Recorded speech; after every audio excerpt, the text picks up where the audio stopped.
Hello friends and family, hope you guys are doing good.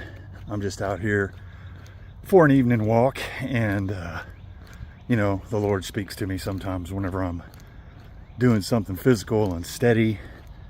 This is a pretty easy form of exercise, just going for a walk, so it's not as taxing as other things that I can do, but I wanted to share something with you guys that I think is, it's tough to hear, because probably most of us, including myself, fall into this category at some point or another, and we have to deal with it.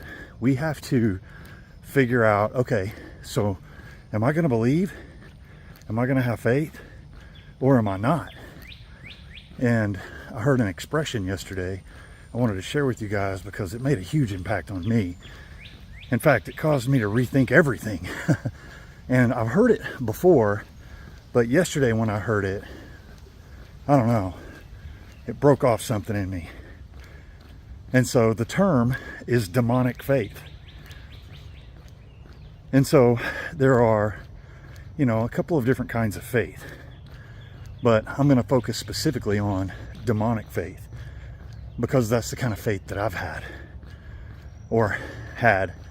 for a long time, and still sometimes I think I do.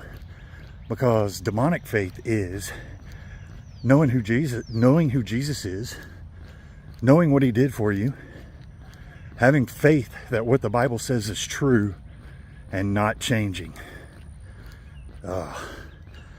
That's what demons do. They choose to not change. Like the Lord said, I came that everyone could be saved. I came to save everyone. It was never God's will for there to be a hell. But he knew that in order for there to be a heaven, there had to be a hell. Because there's always two sides to everything. No such thing as a one-sided coin, a one-sided piece of paper, a one-sided piece of bread, a one-sided argument. There's just no such thing as a one-sided anything. If it's got one side, it's got another.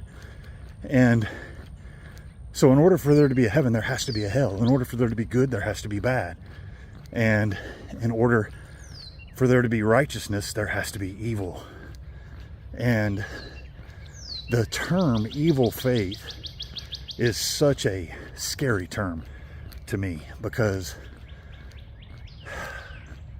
I've had faith.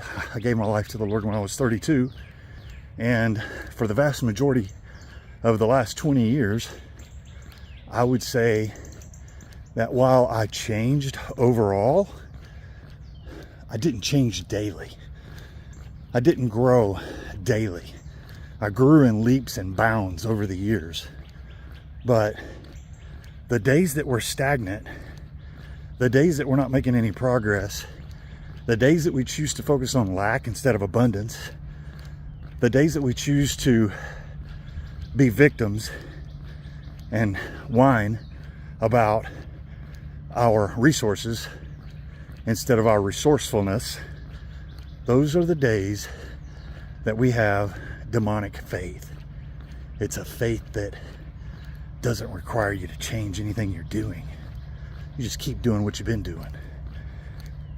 And there are Christians that there are people who call themselves Christians who have been living the same life they've been living since before they quote unquote gave their life for Christ, right? Because in reality, we don't give anything to him. We can only receive. We don't have the ability to give him anything. All we can do is receive. We can devote our lives to him, but Jesus has all that he needs. He is complete. And without him, we are incomplete, right? And so I don't want to put this weight on you. I don't want this to be a burden to you, but I think that it's important that we all be aware of it. Like, There's a such thing as demonic faith, man. That's a kick in the... I mean, come on. I don't want that kind of faith. I need to be changed. I need to be changing every day. And so I hope this challenges you to change the way that you view your world, your life, the people that you're with and the people that you're around. And I hope that you are blessed by it. It's not designed, this message is not to condemn anybody. It's not to destroy, squash, flatten, derail, sidetrack, disrupt, distract, or any of the other things that the enemy would choose to do with words, because that's what he does. Is he destroys people's lives with words, either from other people or in their own heads. Most of the time it's in their own heads. And so I don't want him to get a hold of these words and use them to make you feel condemned by them. I hope that you are encouraged and inspired by them. Like, oh wow, now that I know, I can do something about it, right? Because if you're watching this video, you still have breath in your lungs and you still have time to start changing now.